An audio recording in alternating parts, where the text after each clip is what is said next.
जिसका अनेकानेक भाषाओं में अनुवाद हो चुका है और संघर्षों की जो दास्तान है उसमें और उसके साथ आगे बढ़ने की जो कथा है, वो अब कितनी प्रेरणास्पद है यह कहना बहुत छोटी बात होगी।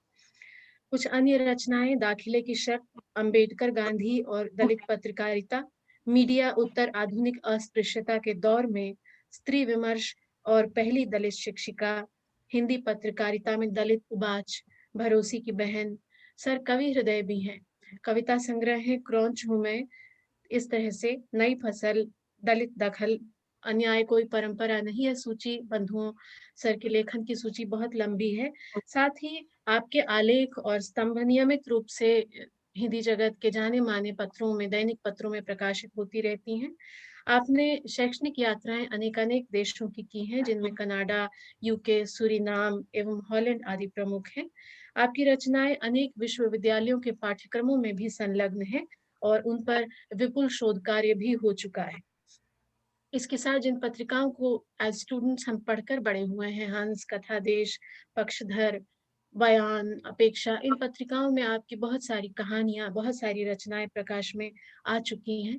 आपके महत् कार्य हेतु आपको समय-समय पर विभिन्न सम्मानों से, विभिन्न पुरस्कारों से विभूषित किया गया है, जिनमें चंद के नाम मैं लूँ। हिंदी साहित्य संस्थान लखनऊ प्रदत्त साहित्य भूषण सम्मान, कबीर सेवा सम्मान, बाबा साहेब डॉक्टर बी.आर. अम्बेडकर राष्ट्रीय सम्मान, डॉक्टर राजेंद्र प्रसाद अवार्ड, स्वामी अछूतानंद अति विशिष्ट सम्मान आदि। सर, मैं बड़े आदर के साथ, बड़े अदब से अब आपको मंच सौंपती हूँ, आमंत्रित करती हूँ और जैसा कि आलोक जी ने पहले सूचित किया, आज के वक्तव्य का विषय रहेगा हाशिए का साहित्य, दार्शनिक और राजनीतिक वैचारिकी। कृपया सभा को संबोधित करें सर। बहुत बहुत धन्यवाद, बहुत बहुत आभार। शिवानी जी, आपने इतना मतलब एक सार के रूप में मेरा परिचय भी रखा और आपने मुझे और जिम्मेदार बनाने के लिए मुझे एहसास भी कराया कि काम बहुत करना है। तो मैं आप सब लोगों का आभारी हूँ कि आप मुझे याद करते हैं और आपके दिलों में किसी कोने में मेरे लिए कोई जगह रहती है, ये मुझे बहुत तसल्ली होती है इस बात से, क्योंकि कोई भी लेखक, विचारक अगर अपने पाठकों में, अपने प्रियों में अगर नहीं है, तो उसका इस दुनिया में होने का भी कोई अर्थ नहीं होता है। तो मैं जैसा भी हूँ और क्योंकि दुनिया में जो साहित्य हृदय रहे हैं, जो कवि हुए हैं, चाहे हम आप देखेंगे, आप सबसे पहले आप देख लीजिए कि हमारी जो कविता का जन्म हुआ है, वाल्मीकि जी की जो क्रौंच वध से को देखकर कविता पैदा हुई, उसने यह स्थापित किया कि संसार में मानवीय जो संवेदना है, उससे बड़ा गुण मनुष्य के अंदर और कोई नहीं हो सकता है। और वो ऐसा गुण है कि वो विवश करता है अभिव्यक्ति को, रचना के सृजन को, कविता को, कहानी के और उपन्यास को। इस विचार का अगर हम विस्तार कर लें, तो हम इसे साहित्य की तमाम विधाओं में देखेंगे। यानी एक शब्द में मैं कहूँ कि साहित्यकार शोषित के, पीड़ित के, अन्यायग्रस्त समाज या व्यक्ति के पक्ष में खड़ा हो जाता है। वो उसकी सीमाएं हैं कि वो 10 के पक्ष में है, 50 के पक्ष में है, लेकिन साहित्यकार वही है जो सच में ये महसूस करता है कि उस सामने वाले के साथ अन्याय हो रहा है, अमानवीय कुछ हो रहा है, तो मेरा फर्ज बनता है कि मैं उसके साथ खड़ा हूँ। उसकी बेचैनी यही होती है कि वो दुनिया के दुख को, दुनिया के संकट को देखता है तो विचलित होता है। और आज का जो हमने विषय रखा है कि हाशिए की वैचारिकी, हाशिए का साहित्य, उसकी दार्शनिक और राजनीतिक पृष्ठभूमि, इसको हम अगर संक्षेप में अगर इसको समझें, तो ये वही विचार है कि समाज का एक बड़ा हिस्सा सांस्कृतिक रूप से, सामाजिक रूप से, बौद्धिक रूप से सचेतन या अचेतन, अभ्यासगत या सायास समाज की मुख्य धारा से बाहर है। अब उसके लिए उसकी खुद की कुछ कमियां हो सकती हैं, बाहरी तत्वों का असर हो सकता है, हमारी परंपराओं का असर हो सकता है, हमने जो बाहरी आक्रांताओं के प्रभाव में जो चीजें जिनका हम पालन करने लगे, शोषण करना, दमन करना, अन्याय करना, उनका भी परिणाम हो सकता है। लेकिन वस्तु स्थिति यह है, यथार्थ यह है कि हमारा इतना विशाल, हमारे जैसे विशाल देश में एक बहुत बड़ा हिस्सा न्याय से, मानवीय अधिकार से, ये खासकर अभिव्यक्ति के क्षेत्र में वंचित दिखाई देता है। और चूंकि वो हाशिए पर है, तो उसकी पीड़ा, उसकी समस्या विमर्श में नहीं है, इसलिए कोई समाधान भी नहीं है। इस बात को हम ऐसे समझ सकते हैं कि जिसे जिसे हम हाशिए का साहित्य कह रहे हैं, हाशिए की वैचारिकी कह रहे हैं, उसके दो रूप हो सकते हैं। एक तो ये कि जो लोग हाशिए पर हैं या समाज से बहिष्कृत रहे हैं, उन लोगों ने क्या कहा, क्या सोचा और क्या उन पर कहने को शेष है। और दूसरा पक्ष यह है कि जो स्वयं तो हाशिए के लोग नहीं हैं, मुख्यधारा के हैं, लेकिन उनके अंदर एक मानवीय गुण है, वो व्यथित है इस बात से कि हमारे देश का, हमारे समाज का कोई हिस्सा, कोई इकाई इतनी पीछे क्यों है। वो भी अगर मुख्यधारा में आए, वो भी विकास के दौड़ में शामिल हो जाए, तो हमारा देश और ज्यादा प्रगति कर सकता है। तो जिन लोगों में ये भावना है, जो ये मानकर चलते हैं कि समग्रता में हमारा राष्ट्र बनता है और हर कमजोर पक्ष को अगर स्वस्थ कर दिया जाए तो राष्ट्र स्वस्थ बनता है। तो इस दृष्टि से हम ये देखते हैं कि ये हाशिए के लोग हैं कौन और इनके पास विचार संपदा क्या है और इनकी अनुभव संपदा क्या है और उसके परिणाम स्वरूप इनका सृजित साहित्य क्या है। तो जो कुछ रूपों में आया, जिसे हमने कहा ये आदिवासी साहित्य है, ये घुमंतू लोगों का साहित्य है, ये जंगलों में रहने वाले लोगों का साहित्य है, या हमने कहा ये दलितों का साहित्य है, ये अति पिछड़े समाजों का साहित्य है, ये इस तरह से हमने उसे, या एक उसमें और कैटेगरी आई कि ये आम आदमी का साहित्य। उसमें हाशिए पर लिखने वाले लोगों ने इस बात को भी लंबे समय तक इस बहस को चलाया कि हाशिए से मतलब कोई जाति या कोई वर्ग नहीं, जो व्यक्ति आर्थिक रूप से, सामाजिक रूप से पिछड़ गया है, वो हाशिए पर है और उसका साहित्य, उसका विचार, हाशिए का विचार, हाशिए का साहित्य कहलाता है। अब हम ये देखते हैं, जो जैसा कि मैंने कहा कि इस हाशिए की वैचारिकी को समृद्ध करने, दुरुस्त करने में दो प्रकार के प्रयास हैं। एक तो आंतरिक और दूसरा बाह्य।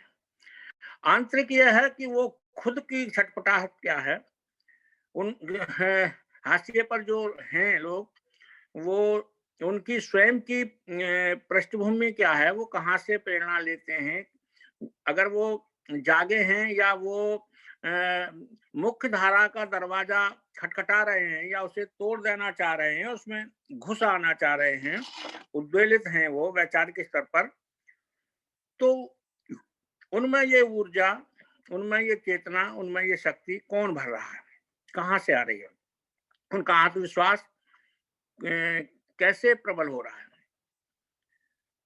तो हम अगर इतिहास पर दृष्टि डालें और हम चिन्हित करें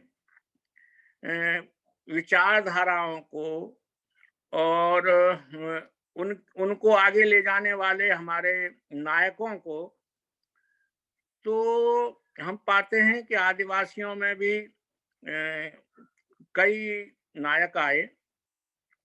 वो सिर्फ ये नहीं कि बिरसा मुंडा है तो वो आजादी की लड़ाई में लड़ रहे हैं, चिंतक के रूप में भी जो है रामनारायण मुंडा ने जैसे आदिवासियों के धर्म पर एक पुस्तक लिखी, तो आदि धर्म करके, और भी, और इसी तरह से धर्म संस्कृति के सवाल पर आदि हिंदू आंदोलन हमारे देश में बहुत प्रबल रूप से चला था। ये साउथ में आदि द्रविड़, पंजाब में आदि डंका करके अखबार भी निकला और उसके नायक हुआ करते थे, ये इधर तो मुंडा चला रहे थे और पंजाब में थे बाबू मंगूराम मंगोवालिया, और ये इनको काले पानी की सजा हुई थी। इनको ब्रिटिश लोगों ने जेल में रखा था और ये कवि भी थे। इनकी कविताओं का भी मुझे पंजाबी तो नहीं आती, लेकिन बलवीर माधोपुरी के साथ मैंने उनके एक संग्रह का पिछले दिनों हम दोनों ने मिलके हिंदी अनुवाद भी किया है, वो कहीं से छपेगा, और अखबार भी निकालते थे। इसी तरह से स्वामी अच्युतानंद थे हमारे हिंदी क्षेत्र में। ये लोग आदि विचारधारा को लेकर चल रहे थे और ये प्रकृति, जैसे हम आदिवासियों को प्रकृति के सबसे नजदीक पाते हैं या प्रकृति से उनकी संस्कृति को जोड़ते हैं, इसी तरह से स्वामी अच्युतानंद ने नैसर्गिक स्वामी कहा था इन हाशिए के लोगों को। यानी प्राकृतिक रूप से हम यहाँ के मालिक हैं, जहाँ हम पैदा हुए हैं, जहाँ हमारे पूर्व, जिस जंगल को हमने काटा है और जिस जमीन को जोता है, वहाँ के हम हैं। तो उन्होंने आदि हिंदू करके एक अखबार निकाला और उससे पहले उन्होंने एक अछूत अखबार निकाला था और पूरे देश में उन्होंने करीब 200 सभाएं की थी। ये विचार का सब प्रश्न है जो मैं कह रहा हूं कि वैचारिकी, उनकी वैचारिकी थी कि वो ये मान के चलते थे कि हमारे देश में ये ब्राह्मण, वैश्य, शूद्र, ये जो वर्ण व्यवस्था है, ये एक समय नहीं थी। रैदास का भी एक संप्रदाय था जिसका नाम था निर्वर्ण संप्रदाय। इसका क्या मतलब है? इसका मतलब यह है कि एक संप्रदाय ऐसा है जिसमें कोई वर्ण नहीं है, यानी काम करने से कोई अलग जाति नहीं हो जाती। यानी हमारी आवश्यकता है, हमें जूते चाहिए तो हम चमड़े का काम कर रहे हैं, हमारी आवश्यकता है लकड़ी के काम की तो हम बढ़ई का काम भी कर रहे हैं, हमारी आवश्यकता है पढ़ने लिखने की तो हम पढ़ने लिखने का भी काम कर रहे हैं। लेकिन ये जो कार्य विभाजन है, इससे कोई वर्ण स्थापित हो जाए ऐसा नहीं था। तो ये कालांतर में हुआ, और कैसे हुआ मैं हटा के अच्छा ठंडा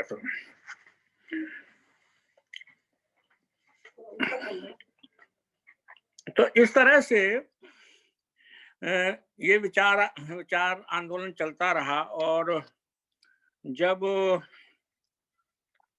स्वराज का आंदोलन खड़ा हुआ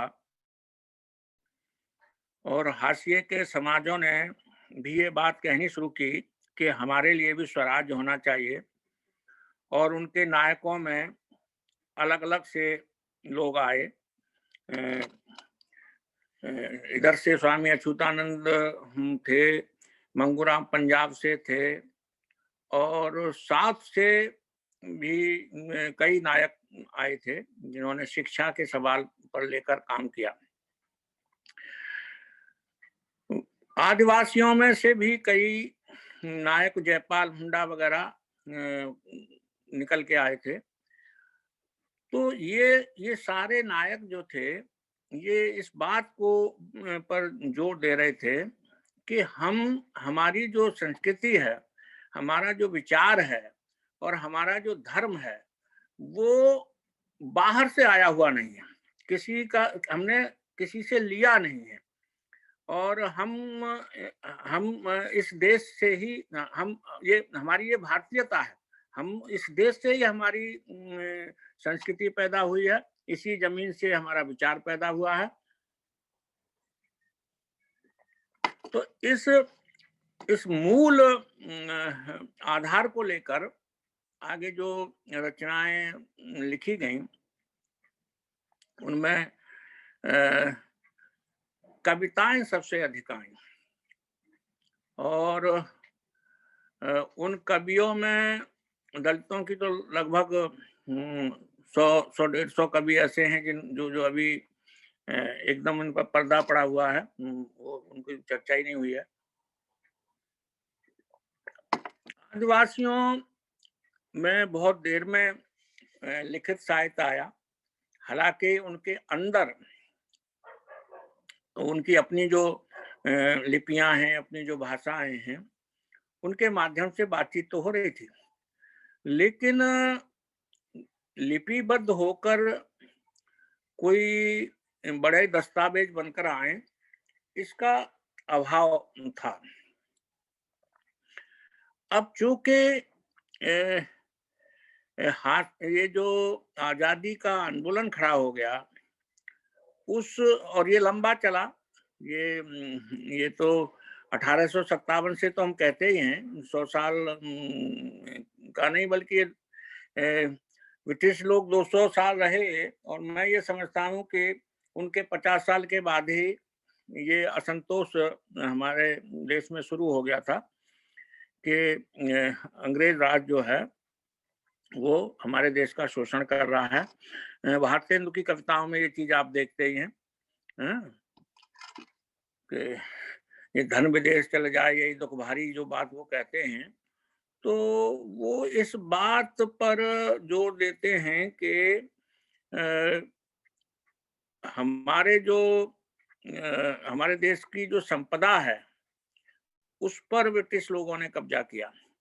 हमारे देश की जो ज्ञान व्यवस्था है, यानी शिक्षा पद्धति, जो अंग्रेजों ने भारतीय शिक्षा पद्धति को नष्ट किया था, उससे सबसे ज्यादा नुकसान हाशिए के समाजों का हुआ, क्योंकि एक तो वो सामाजिक रूप से पिछड़े थे।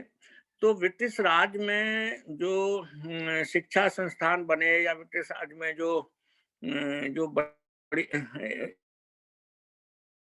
बड़े बड़े जो ने चीजें स्थापित की, उन तक पहुंच हाशिए के समाजों की नहीं रही, शिक्षा बहुत सीमित रही।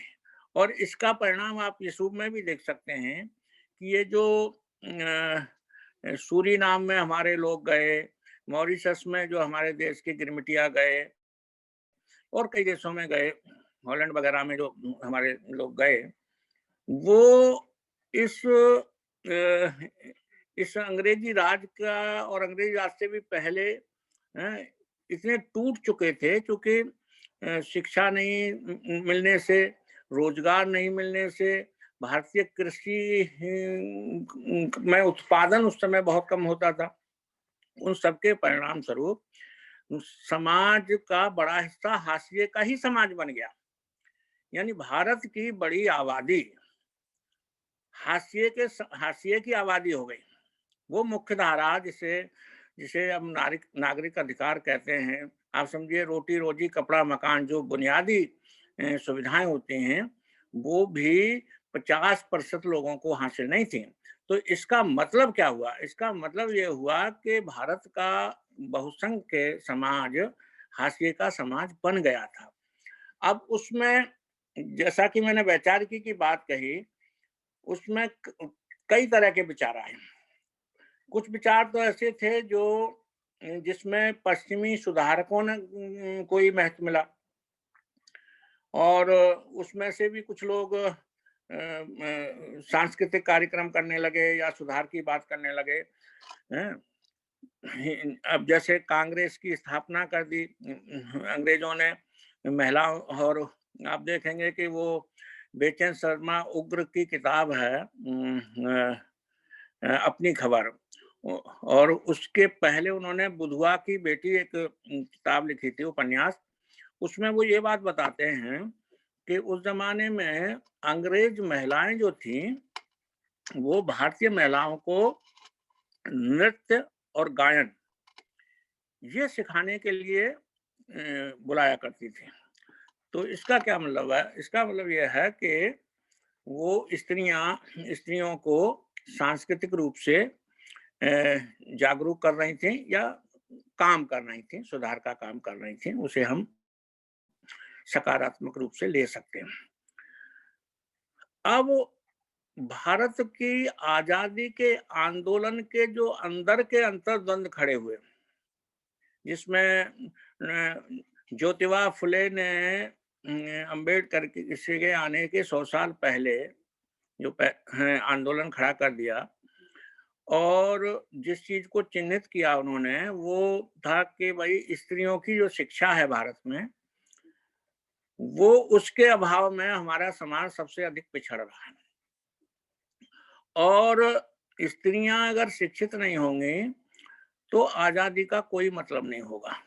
और उस जमाने में आप अब ये आपको थोड़ा अजीब लगेगा कि अंग्रेजों ने जब स्त्री शिक्षा की बात कही और अंग्रेजी विद्या देना शुरू की तो उन्होंने ज्योतिबा फुले ने उनकी प्रशंसा की क्योंकि हमारे यहाँ कई ऐसी बुराइयां समाज में थी कि जिसके कारण स्त्रियों को शिक्षा से भी वंचित होना पड़ रहा था और रीति रिवाजों में वो ऐसी बंधी हुई थी कि समता स्वतंत्रता जैसा प्रश्न तो उस समय उठाया ही नहीं जा सकता था और इसको जो है 100 साल से अधिक समय लग गया इस विचार को आने में कि हमारे देश में हर नागरिक चाहे स्त्री है या पुरुष है निम्न जाति में पैदा हुआ है या उच्च जाति में पैदा हुआ है सबको समानता हासिल करनी है, सबको स्वतंत्रता उपलब्ध होनी है और सबको एक तरह से मानवाधिकार हासिल होने हैं। तो वैचारिकी जो थी अब आप ये से कह सकते हैं कि खासकर जो फ्रांस की क्रांति हुई उसका बहुत असर पड़ा हमारे उस पर भारतीय आंदोलन पर और डॉक्टर अंबेडकर ने इस बात को भी कहा कि अंग्रेजी के माध्यम से जो विदेशी इतिहास पढ़ा गया उसका भी लाभ मिला। लेकिन उसमें एक जो समस्या सामने आई कि एक टकराव हुआ और टकराव इस बात का हुआ कि कुछ लोग ये चाहते थे कि अंग्रेजों से तो आज़ादी मिल जाए लेकिन कुछ लोगों को ही मिले। जैसे पहले सवाल ये था कि या तो स्त्रियों को वोट का अधिकार न हो, वो हाशिए पर ही रहें और अगर अधिकार भी हो तो 2 स्त्रियों को 1 वोट का अधिकार होना चाहिए। इस बात का डॉक्टर अंबेडकर ने विरोध किया और उन्होंने कहा कि नहीं, लिंग भेद जो है नागरिकता के सवाल पर नहीं किया जा सकता, चाहे स्त्री हो या पुरुष हो, वो नागरिक ही है। और बहुत महत्वपूर्ण किताब इस मायने में रही ज्योतिबा फुले की गुलामगिरी कि उन्होंने उस समय के यथार्थ को लिख दिया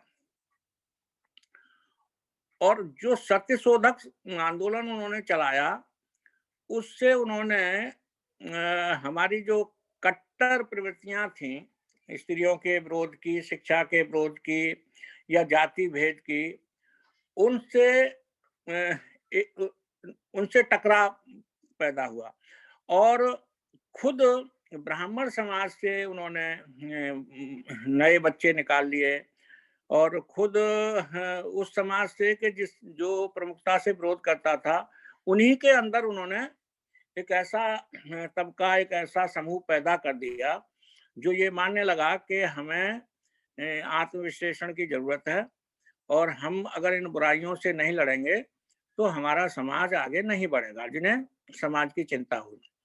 तो इस तरह से ये जो आंदोलन चला, इसमें ज्योतिबा फुले, सावित्रीबाई फुले, फिर बाबा साहब अम्बेडकर, ये इनका बहुत बड़ा योगदान रहा। लेकिन एक बात ये भी ध्यान रखने की है कि ये चूँकि बड़े नायक हुए और इनके नायकत्व का इतना बड़ा आभा मंडल था कि उस वजह से सैकड़ों लोग जो थे जो जगह-जगह काम कर रहे थे। जैसे अच्युतानंद के साथ सैकड़ों लेखक और पत्रकार थे, क्योंकि वो पत्रकार भी थे, कविताएँ भी करते थे, नाटक भी करते थे। मंगू राम के साथ, और मंगू राम तो उस समय आप देखिए कि 1931 की जनगणना में उन्होंने अपना आदि धर्म अलग कर लिया था। वो इलेक्शन लड़े थे अंतरिम गवर्नमेंट में, तो 8 एमएलए उनके चुनकर आ गए थे, तो उनका पूरा दखल था। और डॉक्टर अंबेडकर ने जब घोषणा की कि वो पूना पैक्ट किया गांधी जी के साथ, तो मंगूराम जी नाराज हुए। उन्होंने कहा कि मैं डॉक्टर अंबेडकर तेरी टांगे तोड़ दूंगा अगर पंजाब की तरफ आया तो। इस तरह से बोले वो, उनको बहुत सख्त हो के उन्होंने कहा कि ये समझौता नहीं होना चाहिए, क्योंकि वो ये कह रहे थे कि हमें ये जो आश्वासन दिया जा रहा है कि स्वतंत्र भारत में सबको न्याय मिलेगा और कमजोर वर्गों को आरक्षण देकर उनको मुख्य धारा में लाया जाएगा, कोई हाशिए पर नहीं रहेगा। तो इस पर मंगूराम का मानना ये था, स्वामी चिदानंद की तो मृत्यु हो गई थी, अन्यथा वो भी मंगूराम के ही धारा में होते। तो उन्होंने, हालाँकि हाँ, पूना पैक्ट हुआ तब उनकी मृत्यु हो गई थी। राउंड टेबल कॉन्फ्रेंस के समय में वो थे और तब उन्होंने 500 टेलीग्राम जगह-जगह से कराए थे, जिसमें अति पिछड़ी जातियों के लोग बहुत शामिल थे, आदिवासी लोग समाजों के लोग थे और 500 टेलीग्राम उस समय राउंड टेबल कॉन्फ्रेंस में पहुँचा देना, ये बड़ा काम था। और वो इस उस उन सब का सार यही था कि अस्पृश्य जातियाँ जो हैं, उनका नेता अस्पृश्य वर्ग से ही हो सकता है और अम्बेडकर नेता हैं उनके। और चूँकि गांधी जी कह रहे थे कि मैं चूँकि राष्ट्रीय नेता हूँ, तो मैं सबका नेता हूँ, इसलिए मुझे ही अधिकार है कि मैं ब्रिटिश सरकार के साथ कौन से क्या-क्या वायदे और क्या-क्या कायदे निश्चित कराऊँ। तो ये इसमें जो है आखिर में हुआ ये कि डॉक्टर अंबेडकर की वैचारिकी और फुले की वैचारिकी और अच्युतानंद और इनकी जो है, इसमें बाद में देखने में ये आया कि देखिए, ये मंगूराम और अच्युतानंद जो थे, ये हमारे संतों को लेकर चले थे। हालाँकि पृष्ठभूमि के तौर पर देखें तो डॉक्टर अंबेडकर के की पारिवारिक पृष्ठभूमि भी संतों की पृष्ठभूमि, वहाँ तुकाराम है, वहाँ कबीर छाए हुए हैं। अंबेडकर और कबीर को गाते हैं, उनके पिता गाते हैं और उनके दादा गाते हैं, दादी गाती हैं, सब कबीर जो हैं वहाँ रैदास से भी ज़्यादा कबीर उनके बीच में हैं। बल्कि जब वो अछूत समस्या पर विचार करते हैं और अछूत समस्या को समझने के लिए वो वैश्विक स्तर पर नस्लों की का अध्ययन करते हैं, जैसे अफ्रीका, अमेरिका की जो रंग भेद है और कई जगहों पर स्त्रियों के दोयम दर्जे का वो सारी चीज़ों के मतलब एक व्यापक संदर्भ में वैश्विक स्तर पर फिर उसी के आलोक में वो भारत की अस्पृश्यता का अध्ययन करते हैं और तब वो संतों की तरफ जाते हैं। हालाँकि एक जगह उन्होंने लिखा कि संतों ने इस विषमता रूपी वृक्ष की टहनियाँ हिलाई, पत्ते झाड़े और वो चले गए। सवाल था इसको जड़ से उखाड़ने का। तो ये एक तरह से संतों की आलोचना थी। लेकिन दूसरे ही क्षण उन्होंने ये भी कहा कि अगर रैदास नहीं होते, तो मेरे संविधान लिखते हुए या कानून पर विचार करते हुए मेरे ज़हन में अस्पृश्यता का प्रश्न उतनी गहराई से नहीं आता। इसीलिए उन्होंने अनटचेबल जो पुस्तक है रैदास, नंदनाथ और चोखा मेला, क्योंकि चोखा मेला महाराष्ट्र से और नंदा साहब से थे और अंबेडकर ये हिंदी क्षेत्र से रैदास थे। तो ये बात जो है और उन्होंने चोखा मेला को लेकर कई महत्वपूर्ण सवाल उठाए, क्योंकि चोखा मेला जो थे वो उनकी जब वो नहीं रहे तो चोखा मेला के कई मंदिर बनाए जा रहे थे। अभी भी महाराष्ट्र में उनकी काफी उच्च जातियों के लोग पूजा करते हैं और मंदिर बनाते हैं, उसमें जाते हैं, उतने तो रैदास के यहाँ भी नहीं जाते। लेकिन डॉक्टर अंबेडकर ने एक सवाल उठाया था कि जब चोखा मेला जीवित थे और तब वो इतनी गरीबी में जी रहे थे कि कविता करने के साथ साथ मुर्दा मवेशी उठाने जाते थे और वो भी जब उसके लायक नहीं रहे तो जो मकान का निर्माण होता है उस पर वो ईंट गिलाया देने जाते थे, मजदूरी करने जाते थे और उनकी मृत्यु भी मजदूरी करते हुए हुई थी। तो उन्होंने सवाल उठाया कि हमारे हिंदुओं के जो संत होते हैं वो पूजते हैं, मंदिरों में पुजारी के लिए भरपेट भोजन दिया जाता है, सुविधाएं दी जाती हैं और ये जो अछूत संत है ये तभी पूज रहा है जब वो दुनिया से चला गया। जीवित रहते हुए उसको रोटी कपड़ा की भी चिंता नहीं हुई। अगर उसके अभंग, उसकी कविता इतनी प्रिय थी तो वो तो उसके जीवित रहते ही प्रिय थी। तो ये इस तरह के सवाल वो उठाते गए और वो ये कहते गए कि हम हिंदू होते हुए भी हमको हमारे साथ हिंदुओं ने हिंदू जैसा व्यवहार नहीं किया और ये सवाल वो बात तक उठाते रहे। लेकिन जो समस्या हिंदी, पंजाबी और तमिल, तेलुगु क्षेत्र से महाराष्ट्र के में जो अंतर आया वो ये आया कि इन क्षेत्रों के संतों को लेकर बाबा साहब ने कोई धार्मिक पुस्तक या उसका मूल्यांकन धर्म का करके कोई ऐसी कृति नहीं तैयार की, जैसा कि उन्होंने फिर सब सारे धर्मों को देखने के बाद उन्होंने ईसाईयत का अध्ययन किया, उसे छोड़ा, इस्लाम का अध्ययन किया, उसे छोड़ा और उन्होंने सिख धर्म जो सबसे नया था उसका अध्ययन करने के बाद वो भी छोड़ा और लेकिन उन्होंने रैदास को कैसे छोड़ दिया, कबीर को कैसे छोड़ दिया, नंदनार को कैसे छोड़ दिया, चोखा मेला को कैसे छोड़ दिया, ये सवाल बहुत गंभीर सवाल बन के समाज में आया। इसलिए उतनी प्रबलता से, उतनी सर्वसहमति से लोग बुद्धिज्म में नहीं गए और इधर आके तो बुद्ध पर कई सवाल भी उठने लगे। डॉक्टर धर्मवीर तक आते हुए तो बात ये भी होने लगी कि भाई बुद्ध जो थे वो राजघराने से थे या बुद्ध जो है वो अस्पृश्यता को बुद्ध के संघ में जो है वो अस्पृश्य वहाँ भी जाति भेद था, क्योंकि जो भंगी, नाई इस रूप में वहाँ जो है वो पहचाने जाते हैं।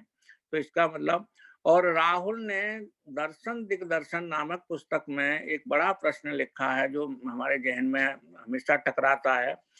राहुल ने लिखा कि बुद्ध ने संघ में जब लोग भिक्षु बन रहे थे तो उन्होंने एक बात कही कि भाई जो लोग साहूकारों का, राजाओं का कर्जा लिए हुए हैं, चूंकि उनका दबाव पड़ा, वो संघ में आ गए लोग जो काम छोड़ छोड़ के, जो जिनका भी शोषण हो रहा था, जैसे भी उन्होंने कहा संघ में हम शामिल हो जाते हैं। तो उनका दबाव पड़ा राजाओं का, सामंतों का बुद्ध पर, चूंकि वो लोग भी सहायता कर रहे थे उनके। तो बुद्ध ने साफ कह दिया कि वो सब लोग निकल जाएं जिनके पास कर्ज है, ऋण है। वो अपना पहले, मैंने कोई पानी चल रहा है क्या? तो वो पहले अपना ऋण उतार कर आए और तब संघ में शामिल हो। तो ये जो सवाल है, इससे हाशिए का जो व्यक्ति है, हाशिए का जो समाज है, उसकी समस्या यथावत रह जाती है। और ये कहने, अगर इसमें सच्चाई है, अगर यही हुआ है, तो फिर सवाल ये उठता है कि फिर वो धर्म मध्य वर्ग का, राजाओं का, धनी लोगों का ही हो जाता है, उसका नहीं होता जो हाशिए पर है। तो धर्म फिर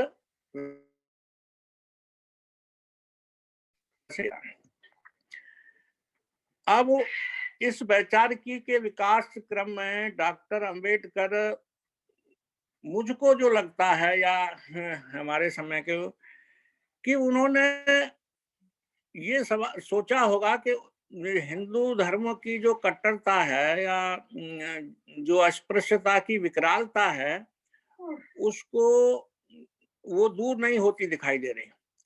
आर्य समाज, ब्रह्म समाज और कई समाज आगे आए थे, और स्वामी श्रद्धानंद ने एक बात कही थी कि हम जो है इस समाज को एक वर्णीय समाज बना दें तो समस्या का हल हो सकता है। और डॉक्टर अंबेडकर ने ये बात आर्य समाजियों के बीच उठाई। उन्होंने कहा कि हम बहुत खुशी खुशी इस बात के लिए सहमत होंगे कि आप एक वर्णीय समाज बनाएं, जो भी वर्ण बनाएं, आप जो भी पसंद करें, ये चारों पांचों वर्ण है, या इनमें से एक वर्ण सबको बना दें, या कोई नया वर्ण चुन लें, एक वर्ण सब हो तो समानता अपने आप आ जाएगी। और फिर उन्होंने कहा कि मैं ये देखता हूं कि स्वामी श्रद्धानंद की जो मान्यता थी, या जो उनका कथन था, या जो उनका सुझाव था, उसके उलट आर्य समाज आज उन्हीं हिंदू धर्म की वर्णवादी व्यवस्था का ही हिस्सा होता चला जा रहा है। और वो निर्वर्ण समाज या एक वर्णीय समाज बनाने की जो उसका संकल्प था, वो तो उसे याद ही नहीं रहा है। तो ये इसलिए उन्होंने कहा कि आर्य समाज में भी हमारा समाधान नहीं है। तब वो उन्होंने कहा कि बुद्ध हमें नजदीक दिखाई पड़ते हैं, और बुद्ध, पहली बात तो यह है कि किसी दबाव में बुद्ध ने लोगों को अलग कर दिया हो तो अलग बात है, लेकिन उनकी अपने उनमें मानवीय संवेदना बहुत अधिक है बुद्ध में। और बुद्ध एक तो अहिंसा के साथ समाधान निकालते हैं, और इस देश की भूमि, इस देश की जो संस्कृति है, उस जड़ में बुद्ध हैं। तो इसलिए, और दूसरी बात उन्होंने कहा कि बुद्ध का प्रभाव भी व्यापक है। तो इन सारी बातों को ध्यान में रखकर वो उनको उन्हें लग रहा था कि किसी भी तरह ये जो हिंदुत्व की कट्टरता है, उससे तो छुटकारा लेना लाजिम है, अन्यथा हमारे लोग जो हैं वो इस अस्पृश्यता की भयंकरता में कुचल दिए जाएंगे, और वो उनको मनुष्य ही नहीं समझा जाता है। तो इसलिए उन्होंने ये रास्ता निकाला। उनके साथ पूरा देश तो नहीं आया, लेकिन जो 5 लाख लोग उस समय जिन्होंने नागपुर में बुद्धिज्म अपनाया था, उसमें अधिकांश लोग उनकी उपजाति महार जाति के ही थे। और उसका एक भाव ये भी था कि अंबेडकर हमारे हैं। लेकिन हाशिए के समाज को धर्मेतर उनके कई काम बहुत महत्वपूर्ण रहे। एक तो कानून ही जो संविधान में उनकी जो भूमिका है और जो अ, उनके हर काम में जो आधुनिकता है, हैं?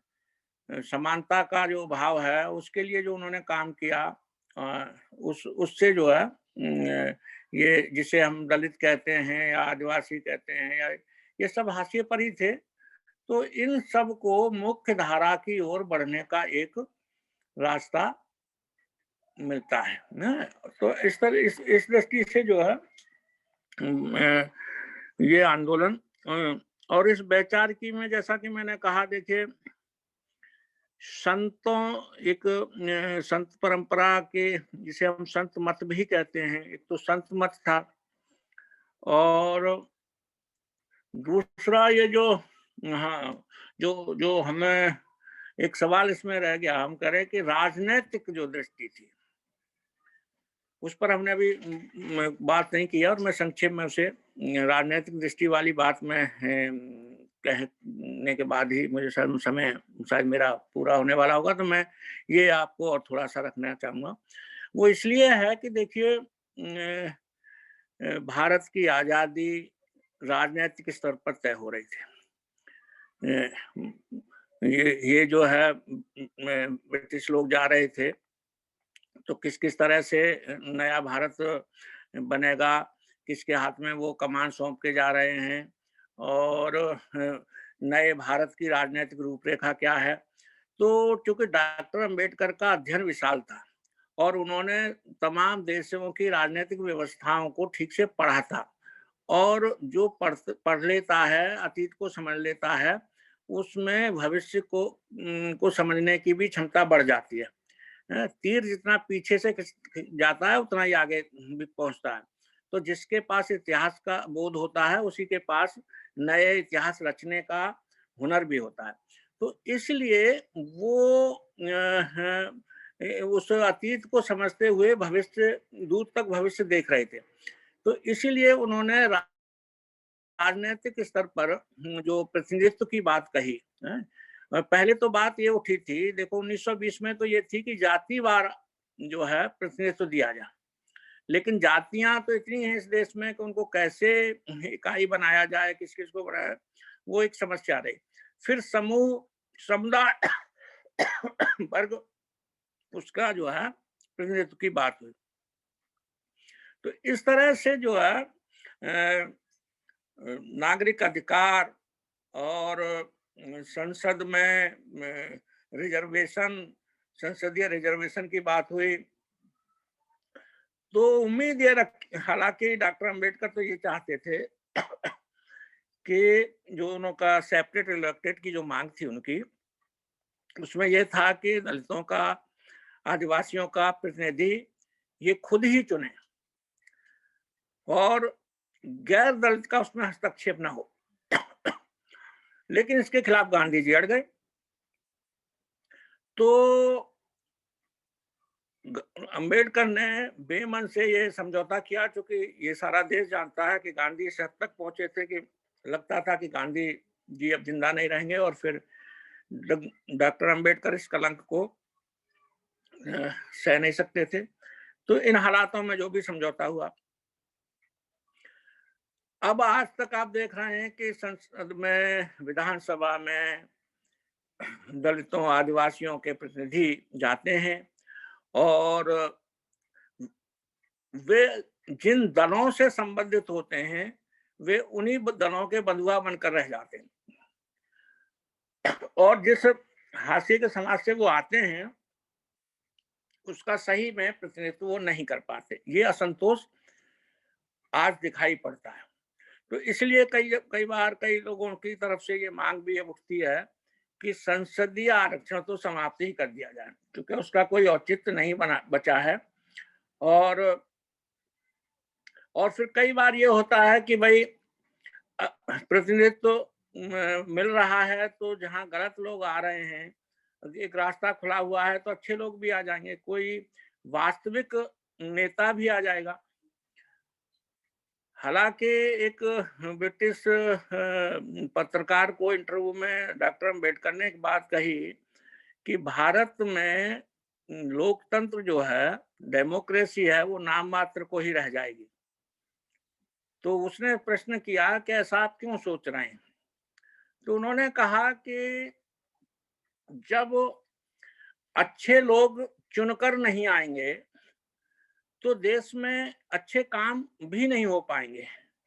और अच्छे काम से मतलब ये है कि लोगों को जो नागरिक अधिकार हैं, लोगों की मूलभूत समस्याएं हैं, उनके समाधान की बात नेता करें। लेकिन वो नहीं करेंगे। वो इसलिए नहीं करेंगे कि वो उनके उन उन उनका प्रतिनिधित्व तो नहीं करते, वास्तव में प्रतिनिधित्व तो नहीं करते। उनको उनकी चिंता नहीं है। और आदिवासियों, हाशियों के क्षेत्रों से आने वाले भी नेता जल्दी से जल्दी अपना वर्ग चरित्र बदलते हैं।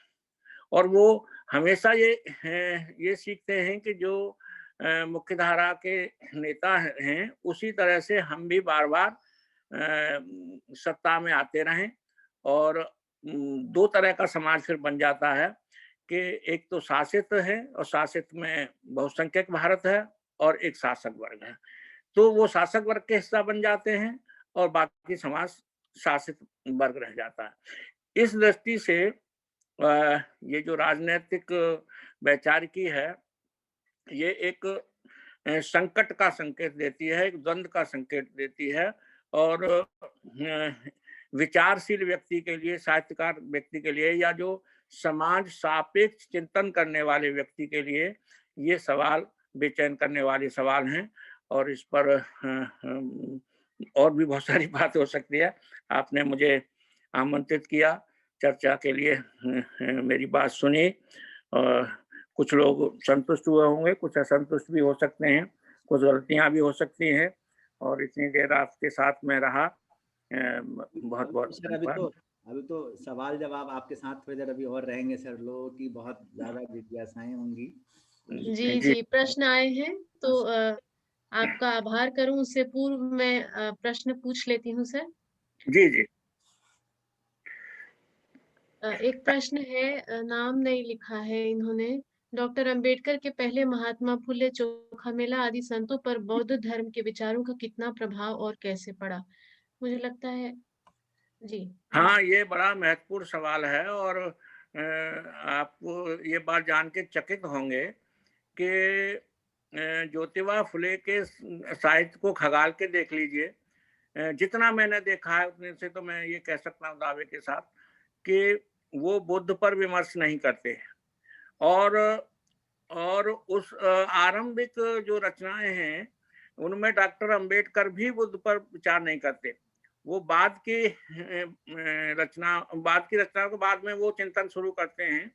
और शायद 36 या 37 के बाद वो, और फिर वो बुद्ध पर ही नहीं, वो सारे धर्मों का अध्ययन करते हैं। क्योंकि वो उन्होंने एक घोषणा कर दी थी जब कि मैं हिंदू होकर पैदा हुआ हूँ, लेकिन मैं हिंदू रहकर मरूंगा नहीं, क्योंकि हिंदू धर्म विषमता नहीं छोड़ रहा, हिंदू धर्म अस्पृश्यता नहीं छोड़ रहा। तो अब मैं कौन सा धर्म ग्रहण करूंगा? सारे लोग भी ये देख रहे थे, सबको चिंता भी थी। इसीलिए तमाम धर्मों के अनुयायी भी उनसे मिले। ईसाई मिशनरियों के, हम बाकायदा रिकॉर्डिंग ये चीजें हैं, वो ईसाई मिशनरियों के लोग आए और इस्लाम धर्म के लोग आए, सिख धर्म के लोग आए। उन तमाम लोगों के संवाद उनके साथ हुए, वो सारी चीजें दस्तावेज में रिकॉर्ड हैं। तो ये कहना कि फुले के साहित्य में या डॉक्टर अंबेडकर के साहित्य में बुद्ध पर, तो मैं कहूँगा कि बहुत कम है। और फुले के यहाँ तो लगभग ना है। कहीं किसी को मिला हो तो मेरा भी ज्ञान बढ़ जाएगा, मुझे नहीं मिला है। अच्छा, कुछ लोगों ने रेज हैंड किया है, उन्हें मैं जोड़ता हूँ और उन्हें। हाँ, एक प्रश्न और है, कृपया मंगूराम जी की विचारधारा को स्पष्ट कीजिए। देखिए, मंगूराम, सभी प्रतिभागीगण कृपया प्रश्न के साथ नाम लिखें तो हमारे लिए अनाउंस करना अच्छा रहेगा। देखिए, मंगूराम और अच्युतानंद या आदि द्रवण जो आंदोलन था उसके नेता, इनकी एक ही लगभग विचारधारा थी। और विचारधारा ये थी, ये मानते थे कि हम भारत के मूल निवासी हैं और हमारा धर्म आदि धर्म होना चाहिए। हम और आदि हिंदू अपने को ये कह रहे थे। स्वामी अच्युतानंद तो आदि हिंदू आंदोलन ही चला रहे, उनके अखबार का नाम भी आदि हिंदू था, उनके आंदोलन का शीर्षक ही आदि हिंदू आंदोलन था। तो स्पष्ट विचारधारा है कि वो भारतीयता, जो मूल भारतीयता है, जो बाहर से आक्षेपित नहीं है, उसके पक्ष में थे। वो उसी को वो अपना धर्म कह रहे थे और उस धर्म के अपने अलग सिद्धांत थे। उन पर जाएंगे तो बहुत विस्तार से बात होगी। जी, जिन्हें सर पैनलिस्ट बनाया है। जी, मनीष कुमार जी, आप अपनी बात पूछ सकते हैं। जी, बहुत बहुत धन्यवाद आलोक जी। आदरणीय सर को और पूरे आयोजनकर्ताओं को मेरा सादर प्रणाम। सर, मेरा नाम मनीष कुमार है सर। मैं स्वामी श्रद्धानंद महाविद्यालय में राजनीतिक विज्ञान विभाग का शिक्षक हूँ। और राजनीतिक, पहले तो सर आपका उद्बोधन जो हाशिए की समाज की जो वास्तविक चिंता है और उसका सरोकार का आपने बहुत जिस दिल से और जिस गहराई से सर बताया, उसके लिए बहुत बहुत धन्यवाद सर। और खुद मेरा मानना है कि आपका व्यक्तिगत जीवन भी सर उसी के लिए समर्पित रहा है, उसी हाशिए के समाज के लिए। और खुद उसका एक मैंने देखा है कि जो विभागाध्यक्ष की नियुक्ति का मामला था, वो जिसमें आपको इतना न्याय इतना देर से मिला, तो वो एक हाशिए के समाज पे सर जो आपने जो बात रखी, वो बहुत आज का एक मौजूदा समय का सबसे बड़ा संकट है कि जो जिनके हाथ में राजनीतिक प्रतिनिधित्व मिला है, वो ज्यादातर आज दल के पिछलग्गू हो गए हैं। और दल के पिछलग्गू होने के नाते उन्होंने अपनी जो उनकी जो संवैधानिक जिम्मेदारियां हैं, उसको भी वो सब पूरा नहीं कर रहे हैं। और हाशिए के समाज में जो आपने वर्णन किया कि महिलाएं भी आती हैं, दलित भी आते हैं, पिछड़े भी आते हैं, तो सर ये मेरी जो चिंता है कि चाहे वो महिला रिप्रेजेंटेटिव हो, मेंबर ऑफ पार्लियामेंट हो, चाहे अनुसूचित जाति के मेंबर ऑफ पार्लियामेंट हो या अनुसूचित जनजाति के, आज सर ये अपना जो बेसिक जो काम है, उस दायित्व को पूरा नहीं कर रहे हैं। और इसी का खामियाजा मैं देखता हूं कि भारत जैसा लोकतांत्रिक देश में 6 महीने से ज्यादा हो चुके हैं, राष्ट्रीय अनुसूचित जाति आयोग के अध्यक्ष की नियुक्ति नहीं हो पाई है, अनुसूचित जाति आयोग के अध्यक्ष की नियुक्ति नहीं हुई। ये संवैधानिक पदों का इस तरह से खाली जाना, और ये इस पे अगर जो हाशिए के समाज के जो नेतागण हैं वो चिंता नहीं जाहिर करते हैं, तो डेमोक्रेसी सर कैसे सस्टेन करेगा, कैसे सर्वाइव करेगा, और हाशिए के समाज के समस्याओं को कौन एड्रेस करेगा, ये मेरी चिंता है सर। इस पे मैं आपका प्रकाश चाहता हूं सर। धन्यवाद सर। देखिए, एक बात एक जनता तय करती है डेमोक्रेसी में, और जनता ही सब कुछ है। लेकिन इसी तरह का सवाल जो है डॉक्टर अंबेडकर से पूछा गया, तो उन्होंने कहा कि जनता है तो सब कुछ, लेकिन हिंदुस्तान की डेमोक्रेसी की विडंबना यह है कि इसमें अभी 50% लोग ऐसे हैं जो यही नहीं जानते कि वो वोट के दम पर सरकार बनाते हैं। सरकार बनाने की और परिवर्तन करने की जो शक्ति है खुद उन्हीं के पास है, वो इधर उधर देखते हैं। तो और बहुत से लोग जो हैं उन्हें अपने प्रतिनिधि की पहचान नहीं। तो ऐसी स्थिति में बड़ी क्षति ये हो जाती है कि कोई देश इस तरह से कमजोर हो रहा होता है, तो बाहरी देश जो है उसका फायदा उठा लेते हैं। और फायदा इस रूप में उठा लेते हैं कि नई नई तरह से, जैसे ब्रिटिश लोग भारत में आए तो वो ये कह के तो नहीं आए थे कि इस देश को गुलाम बना लेना है, और ना हमारे देश के लोग ये सोच रहे थे कि हमारे मालिक आए हैं। वो अपना बिजनेस कर रहे थे और उन्होंने कंपनी चला रहे थे, ईस्ट इंडिया कंपनी, और उन्होंने देखा कि भाई ये इनके अंदर इतने अंतर्विरोध हैं जातियों के, धर्मों के, संस्कृति के, कि उसमें ये एक हिस्सा दूसरे हिस्से से लड़ता ही रहता है। तो ये तो बहुत आसान है, एक हिस्से के साथ जुड़िए और दूसरे की पिटाई कर दीजिए, फिर जरूरत हो तो उस हिस्से के साथ जुड़ जाइए, उसकी पिटाई कर दीजिए। तो इस तरह से ऐसे जिस देश में ये जो आंतरिक विभाजन है, ये राष्ट्रीय भावना के बहुत खिलाफ है। हम अगर भारतीय हैं तो भारतीय होने के नाते तो हम सबको एक होना चाहिए, जो हम नहीं होते हैं। हम कभी अपनी जाति के होते हैं, कभी हम अपने धर्म के होते हैं, कभी हम अपने क्षेत्र के हो जाते हैं, कभी हम लिंग भेद के आधार पर हम पुरुष हो जाते हैं। तो इसमें जो है हमारे मनुष्यत्व के विकास की अभी बहुत आवश्यकता है, मनुष्य के रूप में, नागरिक के रूप में। तो वो जो है और ये संकट जो आप कह रहे हैं, वो संकट जी बहुत जल्दी समाप्त होने वाला नहीं है। लेकिन इस बात की चिंता करनी चाहिए कि जैसा मैं कह रहा हूँ कि हमारे देश में की जो आंतरिक कमजोरियां थी, उसका फायदा उठा के ब्रिटिश लोगों ने राज किया। उससे पहले भी सामाजिक कमजोरियों का, चूंकि वो देखते हैं कि एक समाज आपस में लड़ रहा है, चाहे जाति के नाम पर लड़ रहा हो, क्षेत्र के नाम पर लड़ रहा हो, तो वो उसका फायदा उठा जाते हैं। और अशिक्षा है तो उसका भी फायदा उठाते हैं। तो इसलिए जो लोग ये सोचते हैं कि वो देश के लिए कुछ भी काम कर रहे हैं, तो उन्हें खुले मन से इस देश की जो ज्ञान व्यवस्था है, शिक्षा व्यवस्था है, उसको ज्यादा से ज्यादा स्वस्थ करने की और विस्तार करने की जरूरत है। और उसमें ये जो चेतना है, नागरिक बोध है, वो ज्यादा से ज्यादा पैदा करने की आवश्यकता है। तो निष्कर्ष के तौर पर मैं यही कह सकता हूँ कि इसमें थोड़ा समय तो लगेगा, लेकिन इसके अलावा जी विकल्प और कोई मुझे दिखाई नहीं पड़ता। चेतना ही सब कुछ होगी। जी जी, बहुत बहुत धन्यवाद सर, प्रणाम sir. Thank you sir. Thank you sir. कुछ प्रश्न और हैं। सुजाता तेवतिया जी पूछ रही हैं कि क्या आपको लगता है कि दलित विमर्श में आगे जाने का स्कोप खत्म हो रहा है और आगे जाने के लिए क्या आज नए सिरे से सोचना होगा? इसी के साथ एक प्रश्न और पूछ लेती हूँ सर, दोनों के उत्तर। हाशिए के साहित्य पर स्त्री संतों और लेखिकाओं का क्या योगदान रहा, इस पर प्रकाश डालें। ये डॉक्टर मीनाक्षी पूछ रही हैं।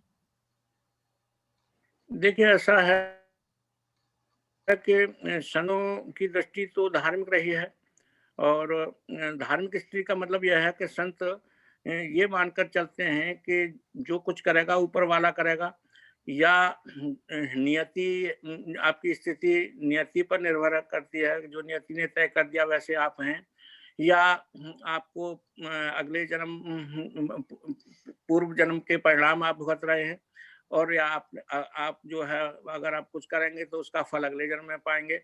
तो संतों की तो ये सीमा है। और इस दुनियादारी के मनुष्यों के का काम यह है कि हम खुद ही मनुष्य समाज बनाता है, अच्छा बुरा खुद ही मनुष्य जो है अपना रास्ता तैयार करता है।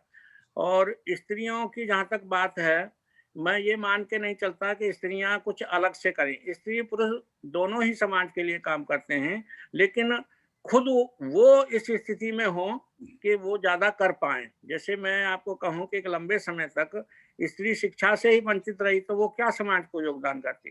तो उसके लिए भी चाहिए फिर वो और फिर ये तैयारी कि स्त्री ने अगर शिक्षा ग्रहण की है, सामर्थ्यवान बनी है, तो वो अपनी सामर्थ्य का इस्तेमाल समाज के लिए, अपने परिवार के लिए, परिवर्तन के लिए करे।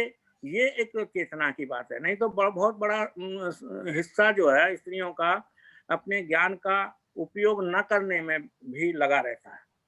और ये तब होगा कि जब वो, ठीक है आप पूरे समाज के लिए नहीं तो आप एक स्त्री होके स्त्री के बारे में ही सोचें, तब भी एक हिस्से का तो कल्याण करेंगे या। तो इसलिए मैं ये सोचता हूँ कि जरूरी नहीं है कि एक व्यक्ति सबका भला कर दे, लेकिन एक सकारात्मक दृष्टि बनाकर दूसरों के प्रति अपने दायरे में तो वो काम करे। सर हमारे जी, साथ जी। जयंत जुड़े हुए हैं, जी। जयंत कश्यप, वो कुछ सवाल पूछना चाहते हैं। जयंत जी उन्होंने चैट बॉक्स में भी प्रश्न लिखा है। नहीं, उन्होंने वो भी किया हुआ है। सर, जयंत जी, आप वो कुछ कहाँ दिल्ली में, झारखंड में होंगे शायद वो। हाँ सेंट झारखंड जेवियर में होंगे शायद। सर नमस्ते, मैं हाँ झारखंड से बोल रहा हूँ सर। नमस्ते। नमस्ते सर जी। हाँ सर नमस्ते। जी, आशीर्वाद है सर।